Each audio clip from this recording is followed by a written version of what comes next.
Salut à tous, on se retrouve aujourd'hui pour l'épisode 1072 du Zap Image. On commence directement avec le magnifique message de Samuel Eto'o envers Ronaldinho. Donc le message de soutien magnifique de Samuel Eto'o pour Ronaldinho qui est actuellement en prison au Paraguay. Donc pour ceux qui ne savent pas, Ronaldinho, donc jeudi prochain, ça fera déjà 3 semaines qu'il est en prison du côté du Paraguay vu qu'il a voyagé avec des faux passeports. Donc il lui a dit: salut mon frère, je n'ai pas de mots, je ne peux pas te dire le sentiment qui m'habite, je ne peux pas imaginer ce que tu vis, je peux seulement t'envoyer de la force, prier pour toi et te dire que je t'aime beaucoup. J'espère que tout va rapidement se régler parce que tu es une bonne personne. Tu peux compter sur moi pour faire tout ce qui est nécessaire. Je ferai ce qui est en mon pouvoir ou je demanderai une faveur à un ami de légende du football. Donc voilà le magnifique message émouvant de la part du Camerounais envers le Brésilien, toujours en prison. Ensuite, on va parler d'un autre ancien joueur de l'équipe du FC Barcelone, c'est Zlatan Ibrahimovic. Et d'après la Gazzetta italienne, Zlatan Ibrahimovic songerait à mettre un terme à sa carrière de footballeur à l'issue de la saison. Donc peut-être cette saison c'est la dernière en tant que footballeur pour Zlatan Ibrahimovic, parce que d'après la Gazzetta italienne, il va prendre sa retraite en fin de saison. Donc Zlatan songerait à mettre fin à sa carrière à l'issue de la saison pour se consacrer à une carrière d'entraîneur. Donc il aimerait passer ses diplômes plus tard, Zlatan, et devenir entraîneur. Ensuite, pour continuer avec l'attaquant suédois, donc résumons la carrière de Zlatan en 4 images. Donc déjà, première image, l'un des plus grands attaquants de sa génération, Zlatan Ibrahimovic. C'est vrai qu'il est physique, il fait plus d'1m95, mais devant le but, les gars, c'est un sacré bœuf. C'est un attaquant redoutable, l'un des meilleurs. Moi, je le mettrais dans le top 10 des meilleurs numéro 9 de l'histoire du football. L'attaquant suédois. Deuxième image, des buts magnifiques et légendaires. Il a marqué de magnifiques buts avec l'équipe du Paris Saint-Germain et aussi avec l'équipe de Suède. Je me souviens de son retourné acrobatique contre l'équipe de l'Angleterre. Un magnifique retourné, quasiment à plus de 30 mètres du but. Ça a fini au fond des filets. Ensuite, un caractère bien trempé. On sait qu'il a un sacré ego. Et le dernier point pour Zlatan, donc une certaine absence dans les grands rendez-vous de Ligue des Champions. Donc il est resté quand même pas mal de temps du côté du Paris Saint-Germain. C'est vrai que dans les grands rendez-vous de Ligue des Champions, il était souvent absent. Zlatan, bon, il était titulaire, mais le problème c'est qu'il n'a pas fait un grand match. Il n'a jamais gagné la Ligue des Champions, Zlatan, tout au long de sa carrière. Donc c'est vrai qu'il a loupé quand même de grands rendez-vous en Ligue des Champions. C'est juste le point négatif pour sa carrière. Ensuite, l'international portugais Ricardo Pereira Leicester a été opéré avec succès de sa rupture des ligaments croisés du genou droit. Donc lors du dernier match de Leicester, il s'était blessé, rupture des ligaments. Donc il a été opéré hier avec succès. Donc maintenant, rétablissement pour le défenseur portugais. Ensuite, une déclaration de Robin van Persie favorable à l'idée d'une ligue commune entre la Belgique et les Pays-Bas. Donc on avait parlé il y a quelques semaines qu'il pourrait avoir une fusion entre le championnat belge et le championnat néerlandais. Là, il n'y aurait plus qu'un championnat. Donc l'ancien attaquant de Manchester United a dit: je suis favorable à une Ben League. Donc ça devrait s'appeler comme ça, la fusion des deux championnats. Tout le monde veut jouer le plus de matchs possible au plus haut niveau. C'est ce qui rend l'équipe meilleure. Les grosses équipes néerlandaises affrontent parfois des équipes assez faibles à domicile. Il y a chaque saison des matchs comme ça. Pourquoi ne pas remplacer ces équipes faibles par des cadors belges comme Anderlecht, la Gantoise ou Genk? Ce serait bien pour les deux championnats.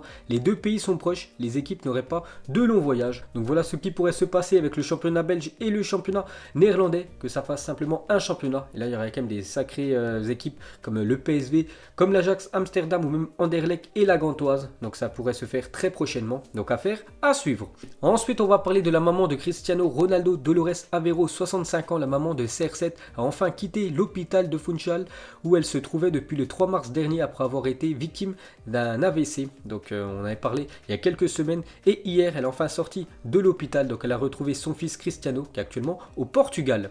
Ensuite, pour continuer avec la légende CR7, donc plus grand nombre de victoires en UEFA Champions League, donc le club qui a le plus remporté de Ligue des Champions, on sait tous, c'est le Real Madrid, 13 Ligue des Champions remportées, deuxième équipe l'AC Milan, 7 Ligue des Champions remportées, troisième équipe Liverpool, et en quatrième position on peut voir simplement un joueur, Cristiano Ronaldo, 5 Ligues des Champions remportées à lui tout seul. Il est au même niveau quand même que l'équipe du Barça et l'équipe du Bayern. Ensuite, regardez le top 3 des joueurs de la Juventus ayant réussi le plus de dribbles cette saison. Donc le meilleur dribbleur côté Juventus cette saison, c'est Paulo Dybala, 66 dribbles réussis pour l'attaquant argentin. CR7 en deuxième position, 63 dribbles. On peut voir que le Colombien Cuadrado termine à cette troisième place avec 44 dribbles réussis pour Cuadrado. Ensuite, une déclaration de Lukaku, il a dit Ole voulait que je reste à Manchester, mais je lui ai dit que c'était fini, je n'avais plus l'énergie nécessaire, tout le mérite lui revient parce qu'il a été un homme et qu'il m'a aidé à partir. Donc voilà ce que dit l'attaquant belge, donc son ancien entraîneur, donc Ole Gunnar Solskjaer, quand il évoluait du côté de Manchester United, il dit en gros que c'est un homme,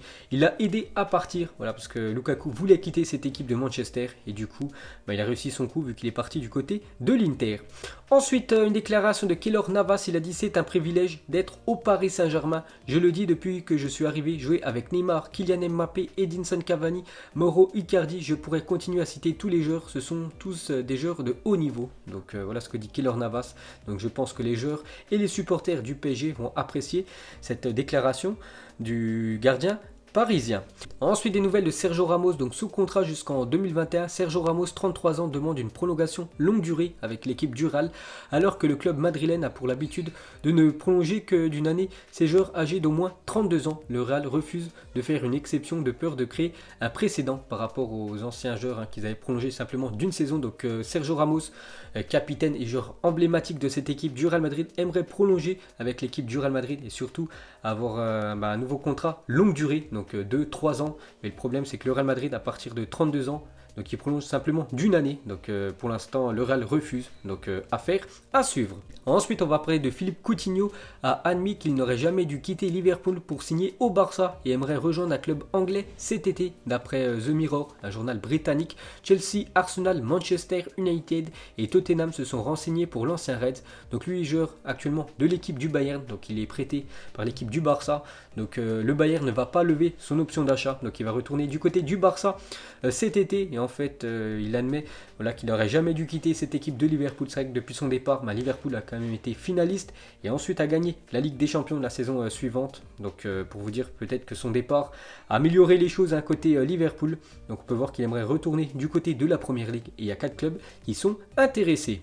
Ensuite le 11 de rêve de Ryan Cherki, donc le jeune lyonnais, lui aussi qui pourrait coûter très cher dans les futures années parce qu'actuellement il a 16 ans, il a un gros potentiel. Le jeune lyonnais, regardez cette équipe surprenante avec pas mal de lyonnais comme Amine Gouiri, Ndombele, Cacré ou même Omar Solet. Un jeune défenseur de Lyon en défense centrale, il l'a mis dans ce 11 de rêve. Donc il a quand même mis Messi, Zidane et Cristiano Ronaldo en attaque. Donc pourtant il n'aime pas Messi, il l'avoue. Donc j'aime pas Messi, mais c'est Messi, il sait tout faire. Il fait tout au Barça, c'est pour ça que je le mets dans mon équipe. Ensuite Manchester City et United ont observé à plusieurs reprises le Marseillais Caleta Sarr, 23 ans, cette saison. Donc les retours des scouts, donc scouts ça veut dire des recruteurs, des deux clubs sont extrêmement positifs. Donc le jeune défenseur de l'équipe de Croatie, Caleta Sarr, défenseur de l'OM, on peut voir qu'il a tapé dans l'œil des deux Manchester, donc Manchester City et Manchester United. Donc pourquoi pas un transfert l'été prochain. Ensuite une déclaration de Marchisio, ancien joueur légendaire de l'équipe de la Juventus. Il a passé 12 ans dans cette équipe de la Juve. Il a dit je n'aurais pas été sincère avec moi, même si j'avais joué pour une autre équipe italienne. J'ai eu la chance d'accomplir mon rêve d'enfant, non seulement jouer en équipe première avec la Juventus, mais aussi gagner beaucoup avec mon équipe de cœur. Donc il a tout gagné sauf la Ligue des Champions avec cette équipe de la Juventus, Marchisio. Donc c'est vrai qu'il a joué simplement avec la Juventus en Italie. Il a aussi joué du côté du Zénith en Russie en fin de carrière. Ensuite une déclaration de Pelé, le Brésilien, l'un des meilleurs joueurs de l'histoire du football. Donc il a dit aujourd'hui je pense que CR7 est le meilleur, il est le plus régulier, mais vous ne pouvez pas oublier Messi bien sûr, mais il n'est pas un buteur. Maintenant je pense que j'étais meilleur qu'eux. Pourquoi? Parce que tout le monde les compare en fonction de moi. Donc voilà ce que dit Pelé, l'ancienne légende brésilienne qui a quand même gagné 3 fois la Coupe du Monde. Pelé, c'est quand même incroyable. Donc pour lui, il dit que CR7 est meilleur que Messi, mais pour lui, il le dit aussi qu'il se trouve meilleur que les deux monstres du football. Ensuite, selon Calcio Mercato, l'AC Milan envisagerait une offre de 40 millions d'euros lors du prochain mercato estival pour le milieu offensif du Real Betis, Nabil Fekir. Donc Fekir qui fait quand même une belle saison avec l'équipe du Betis Séville. Donc il est tout le temps présent lors des gros matchs. Donc contre le Barça, match aller-retour, il a à chaque fois au moins marqué un but. Contre le Real, il avait fait une grosse prestation il y a quelques semaines. Le problème c'est son équipe qui est quand même 13e du classement de Liga, mais lui vraiment confirme que c'est un très grand joueur peut voir que l'AC Milan aimerait le recruter et pourrait faire une offre de 40 millions d'euros lors du futur mercato.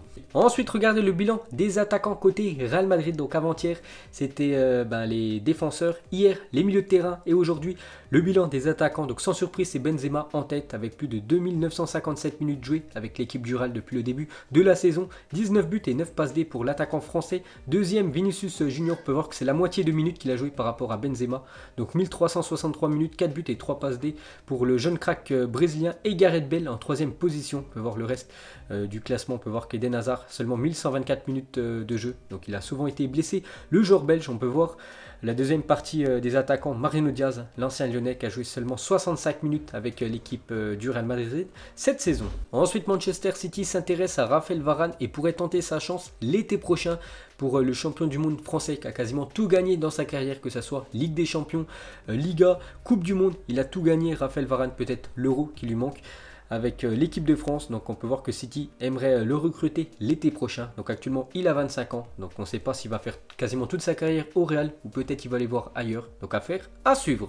Ensuite, écoutez le dialogue entre un journaliste et Rio Ferdinand. Donc le journaliste pose une question à l'ancien très grand défenseur de l'équipe de Manchester United. Donc quel est le meilleur attaquant contre lequel tu as joué? Donc Ferdinand a dit Thierry Henry. Quand nous arrivions dans le tunnel avant le match et qu'il arrivait, on se disait waouh, c'est Thierry Henry. C'était l'effet qu'il avait sur les gens qui devaient l'affronter. C'était la sensation ressentie par beaucoup de ses adversaires. Peu de joueurs peuvent faire cet effet. J'ai vu des joueurs se faire dessus dans le tunnel quand ils étaient là. Quand tu jouais un match, avant même que la rencontre ne commence, sa tête envahissait nos pensées. Même lors de la nuit qui précédait le match, avant d'avoir posé la tête sur l'oreiller, Thierry Henry était déjà dans nos têtes. Dans le tunnel, Thierry était capable d'achever son adversaire avant même que le match ne se joue. Donc voilà ce que dit Rio Ferdinand, qu'il a vraiment été choqué par Thierry Henry. Pour lui, c'est l'un des meilleurs numéro 9 de l'histoire du football. Ensuite, une déclaration de Vinicius Junior. Il a dit: le Real Madrid et Barcelone ont mis des offres sur la table et je n'avais que 3 jours pour prendre ma décision. J'ai toujours voulu jouer pour le plus grand club de la planète. C'est pourquoi j'ai choisi le Real Madrid. Donc, on peut voir que le Barça le voulait aussi. Le crack brésilien Vinicius Junior. Donc, il a préféré aller du côté du Real. Et pour finir ce zap image, donc le premier joueur qui vous vient à l'esprit en voyant ce logo, l'écusson de l'équipe de Manchester United. Donc, moi, j'ai pensé directement à David Beckham, ancien joueur de l'équipe de Manchester, il y a pas mal d'années. Donc vous mettrez, vous avez pensé à qui en premier en voyant le logo de l'équipe de Manchester. Donc voilà les gars, la fin de ce zap image 1072. Donc si ça vous a plu, un petit like et je vous ferai l'épisode 1073 demain. Donc moi je vous laisse et je vous dis à la prochaine comme d'habitude. Ciao à tous.